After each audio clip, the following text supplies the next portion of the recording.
जब उसको डिस्क्वालीफाई किया गया, विनेश या नहीं, लेकिन ऐसा लगा जैसे हमें चाकू घुसेड़ दिया गया। क्या व्यवस्था थी सर कि उसका वेट बढ़ गया, पता ही नहीं लगा सिस्टम के लोगों को। क्या बेवकूफी की गई है, ये सोचने का विषय है सर। ये बहुत महत्वपूर्ण देश की बेटी का मामला है। ये हरियाणा की बेटी नहीं है सर, वो एक जात की बेटी नहीं है, वो हमारी बहन है, देश की बेटी है। विनेश जो है देश का नाम गौरवान्वित करती, इस देश का नाम बढ़ाती, लेकिन आज जो है अपमान का सामना करना पड़ रहा है। अभी मैं सुबह से प्रयास कर रहा था कि विनेश के लिए बोलूं। जब उसको डिस्क्वालीफाई किया गया, विनेश या नहीं, लेकिन ऐसा लगा जैसे हमें चाकू घुसेड़ दिया गया। मेरे आज भी याद है उस प्रोटेस्ट में मैंने रातें काटी हैं और 4-4 गोली खाई मैंने। ये देश की अस्मिता से जुड़ा मामला था, पर हमारी मांग ये थी कि सरकार स्टैंड क्लियर कर दे, तब भी सुनवाई नहीं की गई। जब मंत्री बोलने आए तो हमने उनसे कहा कि हमें कुछ इन्फॉर्मेशन चाहिए, उस पर बात नहीं हुई। सवाल ये है सर, एक गोल्ड हमारे लिए आ रहा था, और जब ये गोल्ड आता देश गौरवान्वित होता। और क्या व्यवस्था थी सर कि उसका वेट बढ़ गया, पता ही नहीं लगा सिस्टम के लोगों को। क्या बेवकूफी की गई है, ये सोचने का विषय है सर। ये बहुत महत्वपूर्ण देश की बेटी का मामला है। ये हरियाणा की बेटी नहीं है सर, वो एक जात की बेटी नहीं है, वो हमारी बहन है, देश की बेटी है। और आपने क्या किया हरियाणा के साथ? आपने हरियाणा का बजट कम किया, जबकि सबसे ज्यादा मेडल हरियाणा लेके आता है। ये गलत है सर, ये धोखा है।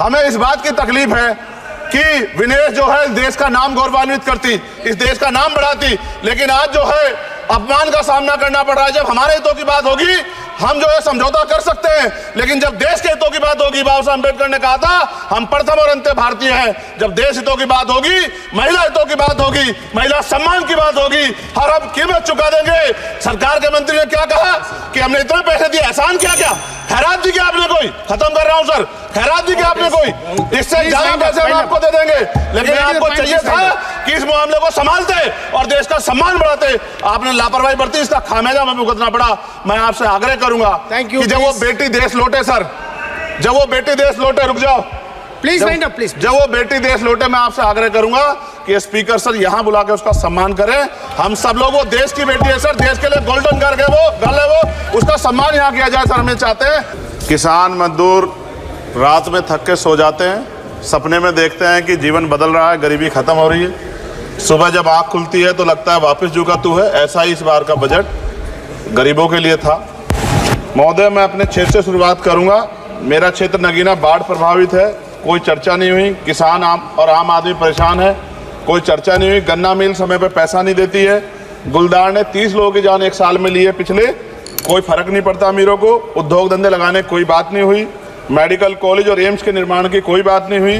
ग्रामीण क्षेत्रों में खेलों को बढ़ावा देना, स्पोर्ट कॉलेज की कोई बात नहीं हुई।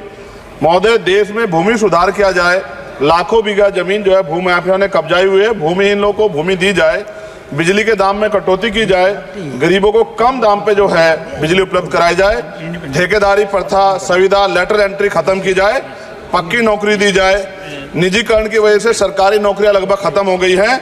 मेरी मांग है, और मैंने निजी विधेयक भी पेश किया था, कि निजी क्षेत्रों में SC ST OBC के लोगों को आरक्षण की व्यवस्था कराई जाए और पुरानी पेंशन बहाल की जाए। लोगों के पास एक तरफ सरकारी योजना चलाकर प्रधानमंत्री आवास योजना जो है उसके नाम पर मकान दिए जाने की बात होती है, वहीं दूसरी तरफ लखनऊ के अकबर नगर को तोड़ दिया जाता है। नवी मुंबई में के खार घर में What is his name? Patil. Patil is not from caste. No, this is the caste. उसकी जार He's a casteman, Chandrasekhar. No, this Patil. Mic नहीं है सर, बंद कर रहे हो sir? Independent. This is independent. आ गया, धन्यवाद। हमारे लोग सर आर्थिक रूप से बड़े कमजोर हैं, और 2 अप्रैल 2018 के मुकदमों के लिए कई बार सरकार से बात हुई, वापस नहीं हुई। उनको वापस कराया जाए। भीमा को वकीलों को बहुत पैसे लगते हैं सर। भीमा कोरे गांव में 3000 लोगों पे मुकदमे हुए थे महाराष्ट्र में, वो वापस नहीं हुए। पुणे में दीक्षा भूमि जो हमारा गौरव है, उसका वहाँ पार्किंग बना के उसको अपमानित किया जा रहा है, इसको बंद कराया जाए। पेट्रोल पंप के जो डीलर्स मार्जिन है वो 2017 से नहीं बढ़ा सर, इसका असर ग्राहकों पे पड़ता है। इसका असर जो है पेट्रोल पंप के नेटवर्क सुचारू रूप से चलाने पे पड़ता है।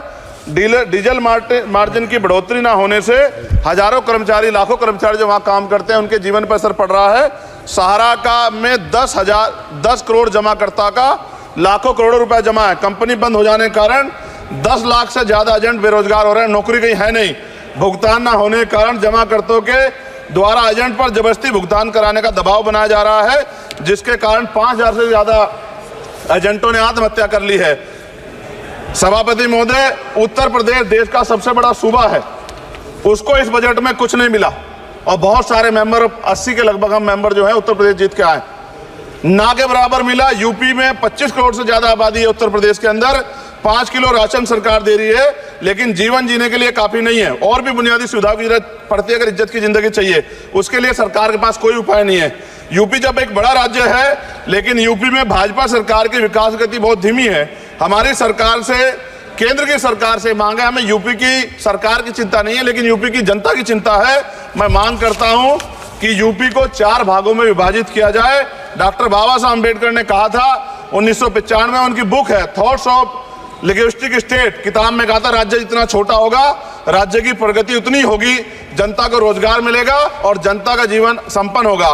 मोदी, एक बात मुझे आपसे कहनी है, आपने भी ये विषय उठाया था जब आप अपनी बात रख रहे थे, शेड्यूल कास्ट के साथ जो धोखा किया गया सुप्रीम कोर्ट के जरिए, आप इस बात को इस तरह समझे, 1.5 साल पहले मैंने मांग की थी, अगर इतना हितैषी हमारे लोग होते तो जब EWF 10% दे सकते हैं तो 5% शेड्यूल कास्ट के उन जातियों को दिया जा सकता था। लेकिन दृढ़ संकल्प और इच्छा शक्ति नहीं है गरीबों के उत्थान की, साथ साथ ओबीसी की जातियां उनको भी दिया जा सकता था। ये जो हमारे साथ खेल किया गया है, ये खेल जो है इसमें बहुत गुस्सा है, सरकार को संज्ञान लेना चाहिए और सत्ता और विपक्ष दोनों जो है अपना स्टैंड क्लियर कर दें, क्योंकि दलित समाज, आदिवासी समाज इसको देख रहा है, वो भूलेगा नहीं। जो उनके गले काटने काम करेगा उनको भूलेगा नहीं।